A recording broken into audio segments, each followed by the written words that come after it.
Hi guys, this is Brittany Saucedo, and this is my physical education newsletter.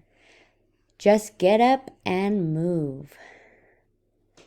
So the first page of my letter is my internet sources, and the first website was Shape America.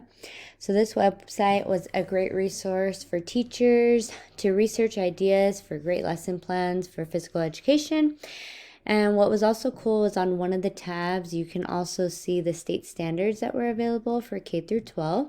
And it's a great resource to have right on the website so you can make sure that your lesson plans are aligning with the standard, because there's nothing worse than having a lesson that you think is great and awesome, but then it doesn't align with the standard. So it's always good to reference the standards and make sure that your lesson plan is aligned with that. There was also other good resources that provided inclusion, so students with disabilities or special needs, and how you can incorporate them in your lesson plans for your physical education, and also how to utilize some strategies during recess. So I provided on my newsletter the strategies that are included for recess, which is making leadership decisions, communicating and enforcing behaviors and safety expectations, and creating an environment supportive of physical activity during recess, and encouraging the school community to support recess and gather information on recess. So that was a pretty cool website that you can go on, click, see a whole bunch of activities and how to utilize indoor and outdoor recesses as well.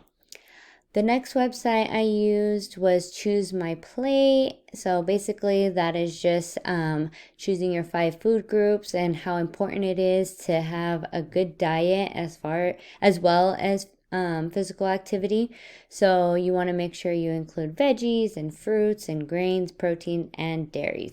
I also provided the link of milestones that children will have from 2 through 5 years old, and then also just the history of the My Plate and how it got to where it is today. The website that I chose was GoNoodle, and I love GoNoodle. I think it's a great resource for students and teachers to utilize during indoor physical activities, and it's a great way for students to have a burst of energy, to get a quick brain break, and also to use during indoor recess, or just to have a backup option for rainy days and stuff like that. So I provided one of the songs, which is one of my favorites, called Banana Banana Meatball. So if you want to go ahead and check that out.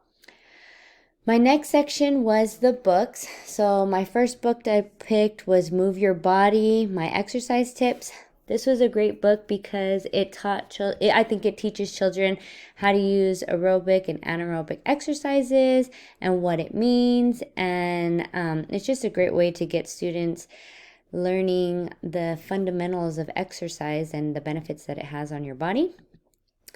The next book I chose was Oh, the Things You Can Do That Are Good for You. So it's basically has a Dr. Seuss theme, which is great. All kids love Dr. Seuss, and it has nice rhyming to it and makes it fun and interactive and keeps the students engaged. And I like this one because it's an overall health. So it's not just focusing on physical activity, but it's focusing on diet and nutrition and washing hands and getting good sleep, brushing teeth, and stuff like that.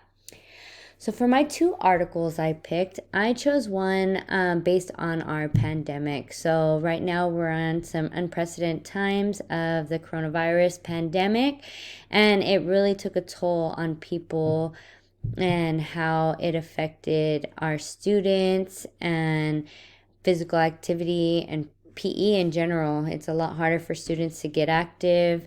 So it's a pretty cool article if you want to check it out. The last article that I chose is actually a study that showed how physical activity is beneficial and how it affects children and creating their lifestyle of living a physical, healthy life. So I hope you guys enjoyed. Thank you so much. See you guys later.